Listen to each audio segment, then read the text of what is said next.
Welcome, everybody, back to our podcast, the REDX Podcast.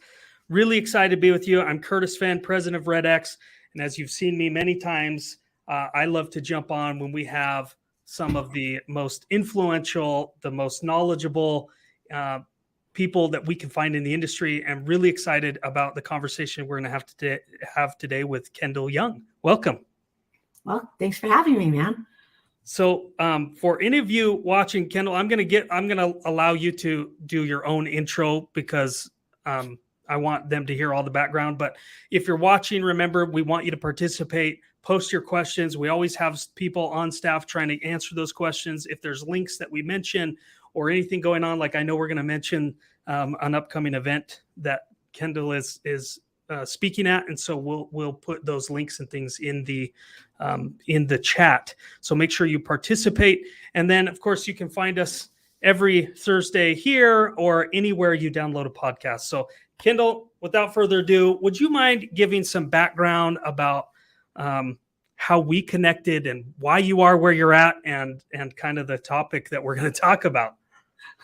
I've known of REDX for probably since you guys started. Those of you who are seeing this on video, you can see I'm a gray-haired old lady. I've been around for a really long time.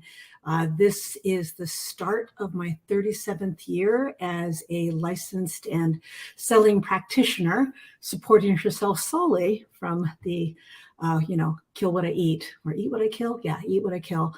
And I'm also a second generation real estate agent, for whatever that's worth. I started my real estate career in Silicon Valley, selling homes to rocket science engineers, literally, as well as software engineers and other left-brained, detail-minded human beings. And then after about 7 or 8 years, got pregnant, time to move back home to family, which is Los Angeles. It's where my mother, the aforementioned real estate agent, was. And, I've been doing it ever since. In the, 37 years, I've done a lot. I've never been interested in being a big volume agent, although some people consider me to be a big volume agent. I myself have never claimed to be that. But it's all relative.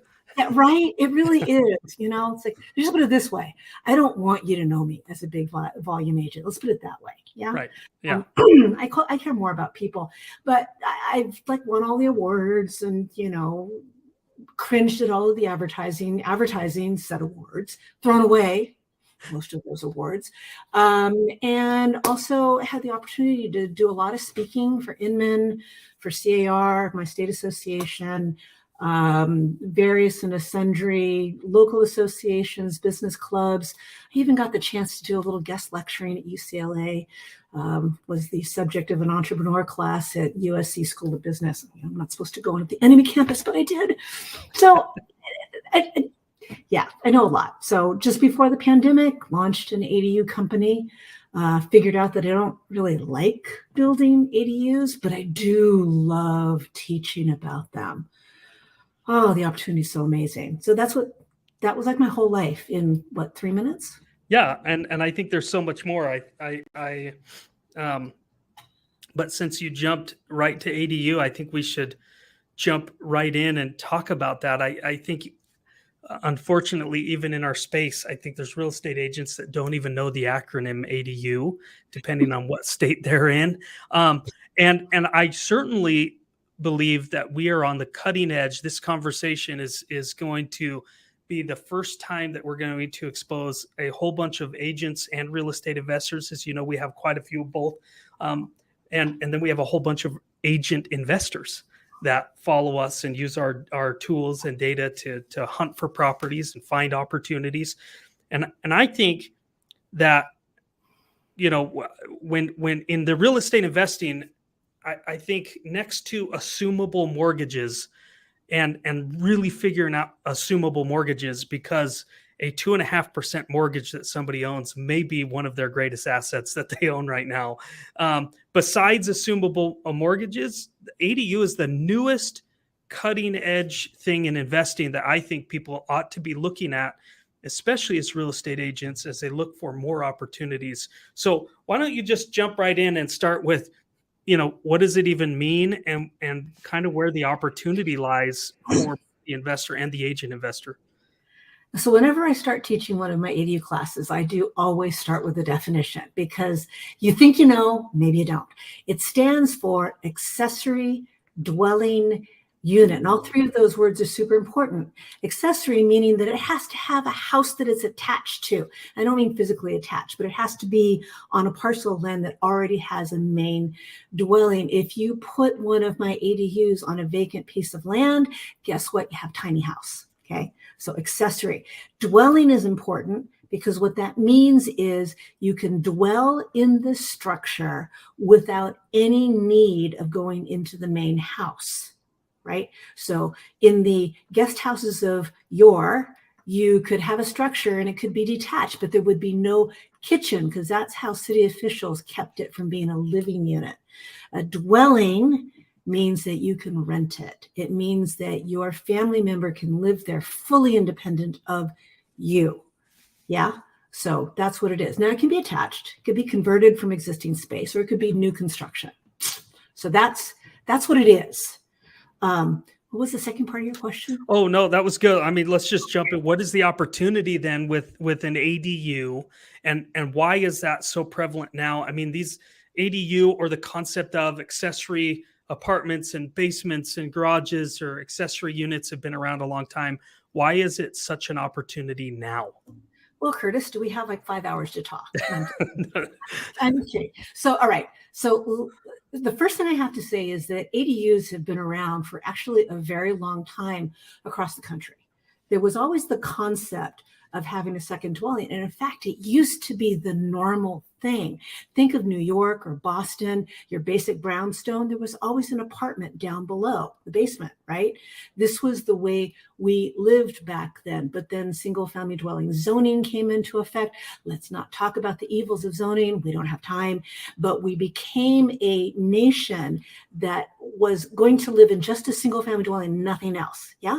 But there was always a path to having a second dwelling. It was just arduous, expensive, and in some places, they made the bar so high, they might as well have said you can't have one. Yeah. So recently, and when I say recently, I'm saying like in the last maybe 5 years, 10 years, depending on where you live, right? Some states are more progressive than others. We started to realize that we have a real housing crisis brewing. Now we're in full-on crisis mode, like it's really bad. But we realized about 10 years ago that we have a housing crisis that wasn't just the ebb and flow of the economy. It is, we are wholly, insert bad word, okay? Right. And we need to come up with solutions. And large-scale housing, either additional single-family dwelling developments out in the hinterlands or large, dense housing, can be and probably will be part of the solution, but they take years to develop, and they're very, very capital intensive. Accessory dwelling units are designed to be the missing middle, or another good vocabulary word is infill development, which means we're taking land in developed residential areas and we're starting to use it differently. So instead of vast stretches of thirsty grass, I live in California, so we think about water a lot. Yeah. Vast stretches of useless grass out in the backyard that everybody looks at but doesn't do anything with, we can now start to provide housing that is more attainable and more affordable, so we can build families and communities. Yeah. Yes. And in my experience here in Utah, having had some experience with rentals and dealing with zoning and dealing with attorneys, and again, we don't have that 5 hours, but watch yourself, darling. You are working. You are talking to a POC, right? So it seems like the housing crisis has loosened or at least opened up the opportunity in places that it was harder to do prior. Even recently, it seems like, I mean, the last time we talked, you had mentioned all of these states right now are in discussions around ADUs and making it more available to be able to do that, which provides this opportunity. They want more of that housing which provides now a couple of opportunities. I mean, the easiest one to wrap your brain around is, well, if you have that useless grass in the back of your property, let's throw an ADU on there and start collecting $600, $1,000, $1,500 a month, depending on where you're at. Are you? or if you're back in the Silicon Valley, many more dollars than that for an ADU. Yeah. So, I mean, that's therein lies the opportunity. I think, especially if anybody has now a property, there's this opportunity to start making more cash flow on the property that you already have. Absolutely. So how are you working with real estate agents? Let's start there. For the investors listening, we're going to get to more of this, but of course, all of this overlaps. But if you're talking to real estate agents and you're talking about ADUs, where is the opportunity for them to, and why is it important for them to understand their local ADU laws as they're helping buyers and sellers? So it's a multi-pronged opportunity, right? And it spans the vast range between first-time home buyers and the investor who is starting to build a real estate rental empire, right? And there's everything in between. There's opportunity for everybody. So remember, I'm a California real estate agent, so I tend to think and teach in terms of the opportunities here in California. And we have some of the most progressive ADU laws in the nation, and they're relatively new. A huge sea change starting in 2017, and then again, a huge number of laws in 2020. And it all results in a couple of things. The easiest thing to realize is if you are a property investor, the ADU is the least expensive rental door that you could possibly add to your portfolio. And if you live in a high demand area, like many areas of Los Angeles, it is the only way to acquire a rental door with a neutral to very probably a positive cash flow from the day you get your keys. Like, that's not possible in most areas in Los Angeles. In most areas, you're looking at a negative for the first 5, 10, even 15 years. Yeah. Depending on what you buy. So this is like a no-brainer. On top of that, sorry, I talk like this, but I get really excited because on top of that, our laws here in California make it very simple for someone to buy a single family dwelling, add an ADU, and have not only a income producing property in a residential neighborhood, which is generally higher demand, but you also have 2 rental doors for not a lot more than the cost of 1 rental door. And like, that's insane. Now, this is very specific to California, just get you all excited.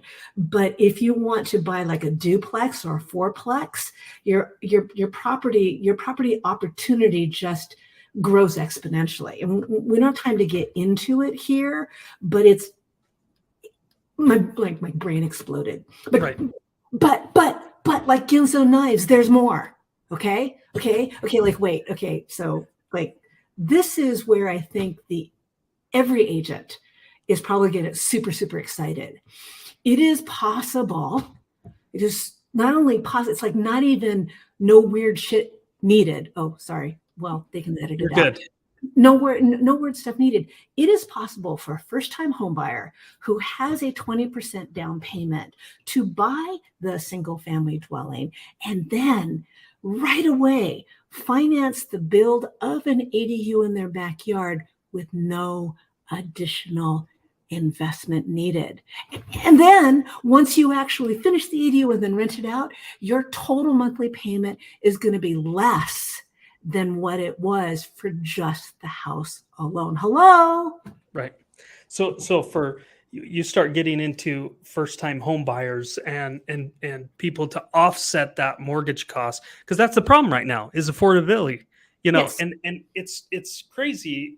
Affordability is so bad in so many places, and you look at it, and we don't need to get into interest rates and have an economic discussion here, but I don't think it's getting better in the near future. I don't think interest rates are dropping. And They might. and I mean, we are heading into an election year, but that's not what's important. What's important is making smart moves today that's going to pay you back in spades for the rest of your life. Right. Well, and that cash flow payment. So again, I want to make sure it's landing for the real estate agents that are working in their areas. If you understand the ADU laws, to be able to incorporate the financing and investment of an ADU into the purchase of the home, you should understand that. You should have, partners that understand the financing of that and how that works. And you should be presenting that as opportunities, because again, if affordability and somebody comes to you, and again, I'm just making up numbers now because whatever market you're in, but if the average home is 400,000, you're going, I wish in California, but if the average home is 400,000, right? And talk to me, sorry, I'm going to come back to that point, but tell me the cost, so I'm not making too many numbers up for an ADU. What's an average cost?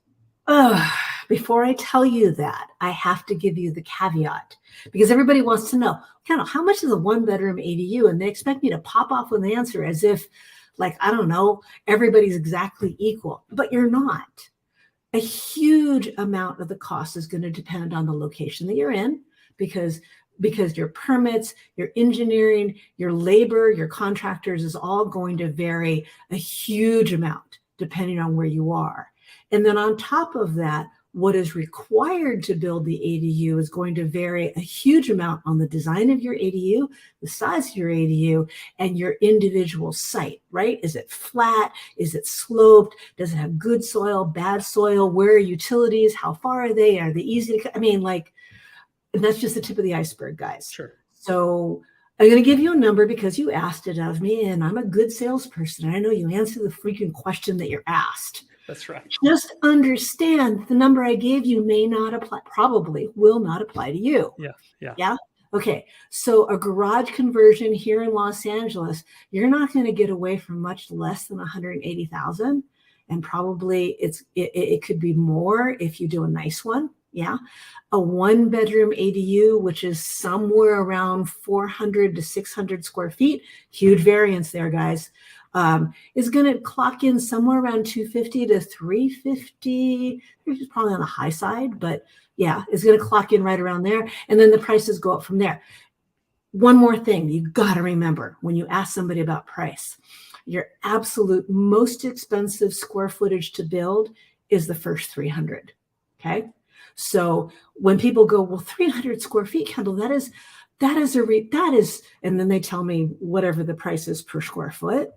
And after I get through telling myself not to kill them, I remind them that, like, all the soft costs, the design, the permits, like all of that stuff is going to happen no matter what size of a house you buy or build. And that's why a 4,000 square foot mansion price per square foot is going to be a lot lower than the price per square foot for a 300 square foot ADU. Right. Well, because the permits and often foundation and footings and a lot of stuff, the cost is in the moving the dirt. And so I'm going to forego going with the example that I was going to try to go on, because again, I think the price matters. Maybe we can try to figure out a percentage of what houses are going for across the country. Maybe that's an easier way to try to figure that out, because I do think it's not going to work that way either. No, because a huge amount of the cost of building an ADU is in the site preparation, like a huge amount. Like we're talking 30, sometimes 45% of it is in there. You can talk about the cost of the structure.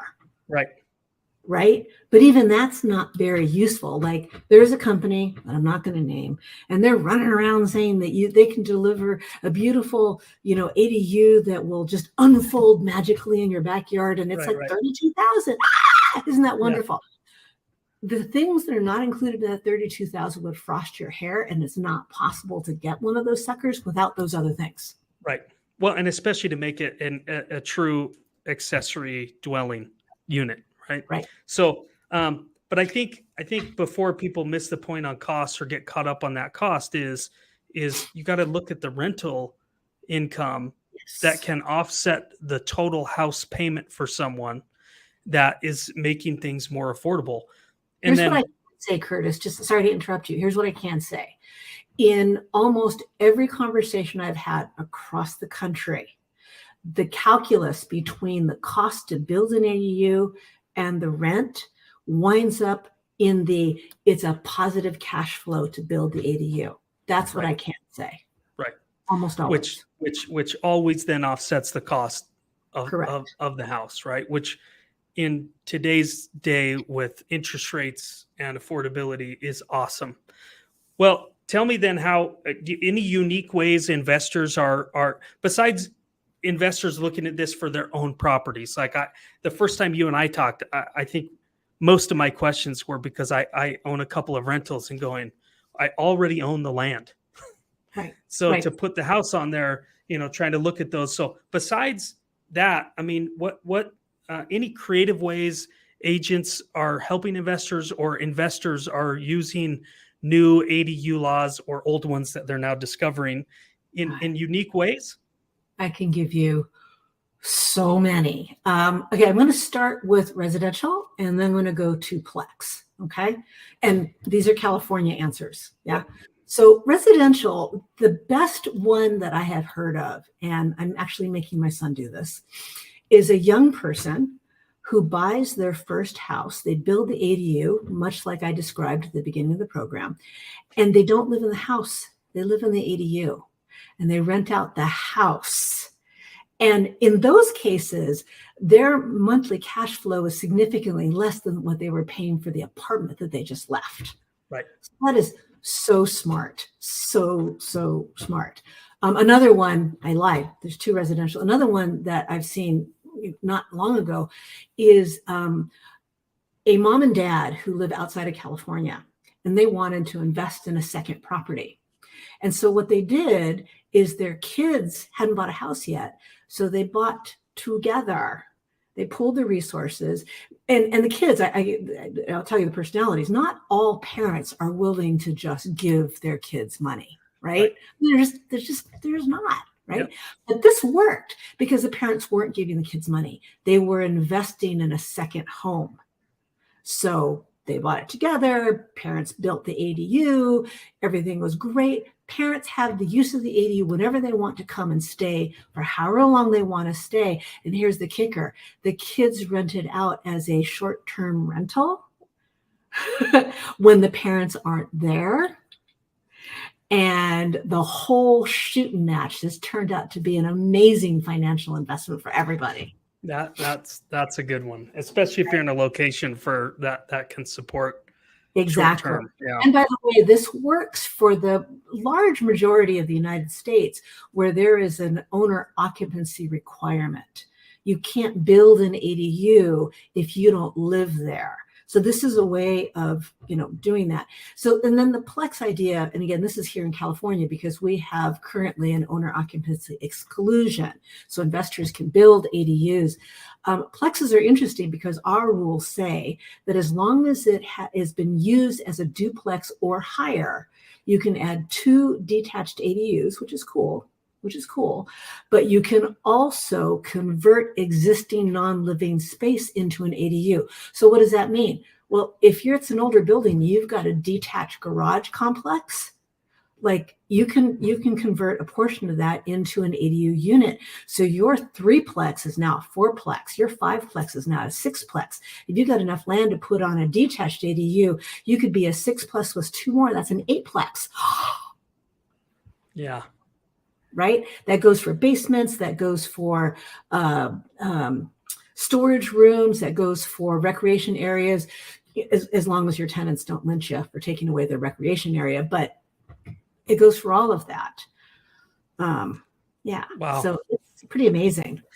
So talk to me then, if assuming I point people in the right direction, how would they get started to one, the understanding and education? I know you can help with that education, but so point them in the right direction for that. But also, I would love after that to get into what are the ideal circumstances around a property that make it ideal for an ADU? Yeah, that's a great question. Okay, so first of all, what are the steps that you can take? So if you're in California, you can either, if you happen to be at the state convention later on this month, I'll be speaking on ADUs, 2 sessions, one on just kind of the laws, and the other one, a panel for property investors, which I'm like super excited about that. If you can't make it to there, I do put on ADU classes, both online and in person. So again, ADU workshop is covering the basics of the laws and the rules. And then the ADU master classes are how do you use the information, either for yourself, for your client, or for your investors. Yeah. So those are 2 really good things. And then the third one is that I do have an answers on demand program where you can just pay me so that you can ask a whole bunch of questions to get answers right now and not have to sit through a class. Yeah. So that's what you can do, with me now. But if you don't have access to me, and by the way, if you live outside of California and you have questions, like, this is my jam. Might be fun for me to figure out and do all the research for you and get to the answers, but I'll leave that there. The first thing that you want to do is find out, do you have a homeowner's, clause? Are you required to live there? Because that's a really, really big one. Because if you are, you're a lot more limited as to what you can do. There's still a lot of opportunity, but you have to understand what it looks like. Yeah.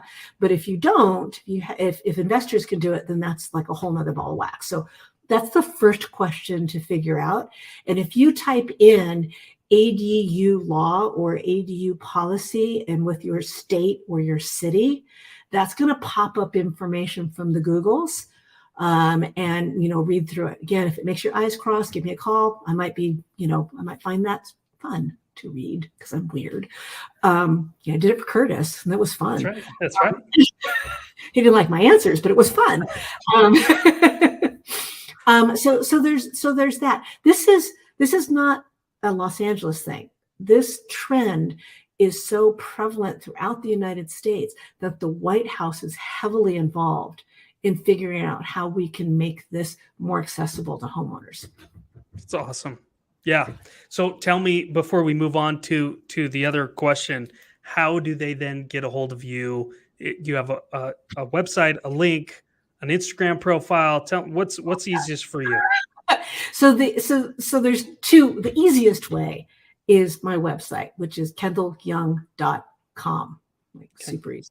KendylYoung.com. That's Kendall with a Y. Ask me the story about that later. Kendall with a Y. Young is an always young, never old.com. Right. So, you can start there. That gives like all of the offerings. If you just want to follow me because you don't need me right now, but you think you might, then follow me on Instagram at, wait for it, Kendyl Young. KendylYoung. Okay, we'll get those links in the comments too. So look for them there, and definitely reach out. I don't know why there's not any team lead or broker that wouldn't go. We need to do the research, and we need to do a class on teaching people how to increase the affordability of our buyer network, increase the pool of our investors, and then themselves going and secure more financial freedom for all my agents. And you can actually do individual team and brokerage training on that. Awesome. Yeah.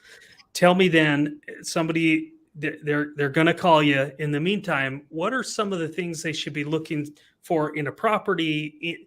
Say they have investments. What are they assuming there's favorable ADU laws and policy? What is the ideal property circumstance that they should be kind of looking at? The weird thing to start with, aside from research, really is identifying your partners, your builder, your designer, because without that, you can find the opportunity and no one will take action on it. It's just like, when we're real estate agents, we say to your buyers, get pre-approved. And they're like, yeah, I'll do that when I find the property. It's like, it's too late. Too late. Okay, so start with that. I do teach people how to find and vet these trade partners in my master class, but you want to start there, and then from there, there are do's and don'ts on the properties. And again, I go more into this in my master class, but the biggest one is really the site topography, right? So ideally, it's flat. That is the cheapest, most profitable way to build, is on a flat piece of land. Now, I understand that everywhere else in the country, there's lots of flat land. Again, Los Angeles, I think it's a big deal. So, but it should be flat. The second thing, and this is ignored by anybody who's never tried to build anything, what is your access to the build site? Right? I once did a consultation for someone who was told by another ADU consultant that they had the perfect property to add an ADU. What that consultant didn't tell the client is that you're not gonna build the ADU because the only access was up a steep and narrow staircase. Like there was no other way to get up there. So somebody would have to bring their shovel and hand dig like it's not gonna happen. So, right? Ideally, an access point that's at least 6 feet wide. Yeah. And then we can get into things like soils and topographies and permits. Do a rent survey, right? Because you'll want to know. Is there a good website that you'd like to go just to get an idea? I'm not going to be popular for saying this, but Zillow is actually a really good research tool that's available to everybody. Right. It's even a little bit better than your MLS because the only people with the MLS are real estate agents, and Mom and Pa Kent didn't actually list their rental with a real estate agent. So Zillow Rents is actually pretty good. And all you're trying to do is just a quick survey. It's like, what are 1-bedrooms renting for? And then what do those 1-bedrooms look like? Are they in high-rise apartments or are they little cottages? Big difference. Yeah. Cool. And you get the rent and then you can go from there, which is awesome. So what do you think, as we wrap up, what do you think the future holds for ADUs? And, this is one of those things people go, oh, cool, but I got to go do research. Forget it. And there's going to be a whole bunch of people that are like, I'll wait till it's like popular and part of my CE credits that are mandatory or something. So or thinking that the housing crisis will blow over. It's just hype by the NAR to get more sales. And I get it. So first and foremost, you need to know it's not a fad. It's not going to blow over. In fact, if you knew the housing numbers like I do, you would realize that ADUs are a very sensible solution. And I believe that in the future, ADUs will become as standard to residential housing as second bathrooms are today. Because ADUs gives us the flexibility to live in our houses for the rest of our days and aging in place. That's something we haven't had in this country. Yeah. Right? So that's awesome. It's a big flipping deal. I learned in my very first real estate class 37 years ago that they are not making any more land. That's right. It sounds like a cliche, but think about it for just a red hot second. Yeah. Well, I'm going to work. I have a big piece of unkempt weeds in the back of my property that probably would have a nice little ADU on there with the rentals. So, and I know it where I previously have had a tremendous amount of issues with zoning and our rentals. Even our state is pretty forward thinking in trying to get people housing because it's a problem in our state of Utah. So I already know there's quite a few conversations going on around ADU policy and making exceptions to certain zoning restrictions that are already in place. So, I mean, it's a big deal in a state like Wyoming that I think of as devoid of human life, and yet they're thinking about ADUs. So this is a big deal. As kind of like just a side note on this, all of the ADU classes that I currently have scheduled, they're all full. There's no more room in them. But if you want to get on the wait list to be notified as soon as I schedule additional classes, please either, reach out to me through my website, drop me in a DM on Instagram, whatever, we'll get you hooked up. Awesome. That was what I was going to end with is one more time for your contact information. Kendyl, I think we could talk for a long time. Just as a promise to everybody, we'll definitely have Kendyl back with more, and we'll probably survey everybody to ask what their questions are and try to get into some of that. So thank you so much for everybody listening. I really believe, and I don't care about the credit, but you heard it here first for many of you, that ADUs is one of the next big things in investment. And it's a way, even the way I'm trying to wrap up, but I'm like you, even the way you hunt for property starts to change, because you go, oh, well, this doesn't match my 1% rule. And you go, well, but maybe it's better than that if you look at the land and you look at the opportunity of an ADU as you're hunting for properties. Changes the calculus from the ground up. Yep. Some of us, it just changes the simple arithmetic, because that's about as good as calculus. It changes the maths. Well, all right, everybody. Thank you so much. Kendyl, we're so grateful that you're here. We appreciate you. We'll see you next time, everybody.